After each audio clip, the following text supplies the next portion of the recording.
you ready? The time has come. Let the show begin. 10, 9, 8, 7, 6, 5, 4, 3, 2, 1, 0. Si Ana ay nag-aayos ng mga paninda niyang suman sa maliit na mesa. Ana, sigurado ka ba sa pagtitinda mo? Baka mahirapan ka. Oo ma, susubukan ko. Kahit maliit lang ang puhunan, basta may tiyaga, lalaki rin ito. Tama yan sis, basta huwag kang susuko kahit mahina ang ito. Oo naman, pangarap kong lumago ito. Balang araw magkakaroon ako ng sariling tindahan. Maya-maya lumabas si Ana sa labas ng kanyang bahay para magtinda ng suman. Bigang-bigan sa mga problemang di masolusyonan agad. Nakalipas ang 2 oras. Hi! 2 oras na, ni isa, wala pang bumibili. Pwede bang umiwas? Uy Ana, bakit ang tahimik?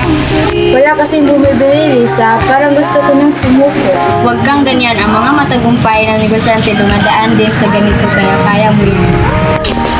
Ana, order ako mamaya ha. Suporta ko sa iyo. Salamat Ella, kahit papaano, may inspirasyon pa rin ako. Kinabukasan, Simulan muli ang paghakbang. Wow! May bagong packaging na si Ana.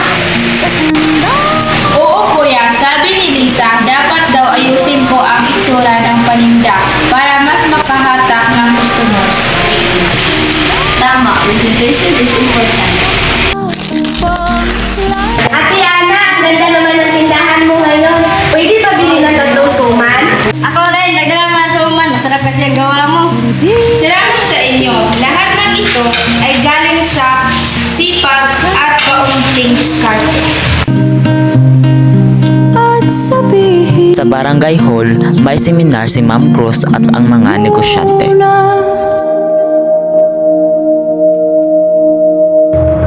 kada langhap sa hangin, pansin ko na lagi na lang usok. Magandang araw sa inyo lahat.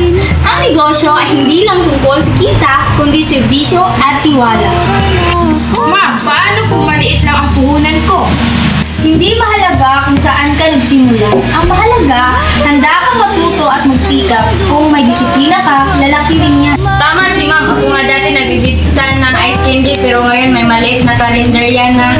Lumipas ang maraming panahon, nagtagumpay si Ana at may Ana mini store na siya. Ana, grabe ang laki na store mo ngayon. Proud kami sa iyo sis. Dati nagtitinda ka lang sa mesa. Ngayon may sarili ka ng pwesto. Anak, ang sipag mo talaga. Yan ang bunga ng tiyaga. Salamat po sa suporta ninyong lahat. Kung wala kayo, hindi ko ito makakamit. Kami nga dapat magpasalamat dahil sa tindahan mo. May inspirasyon kami magsimula rin. Ana, may bagong delivery na. Sige, simulan na natin. Tuloy-tuloy na ang tagumpay na.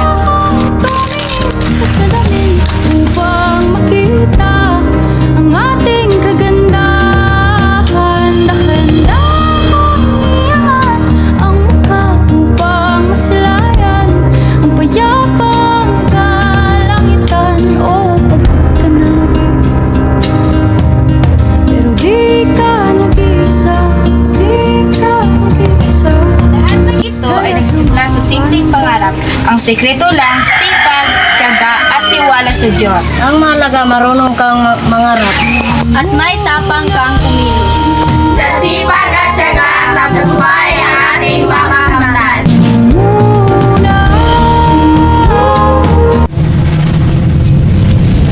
Sa bawat pagharap natin sa salamin, minsan hindi lang refleksyon ang bumabalik, pati ang mga masasakit na alaalang pilit nating kinakalimutan.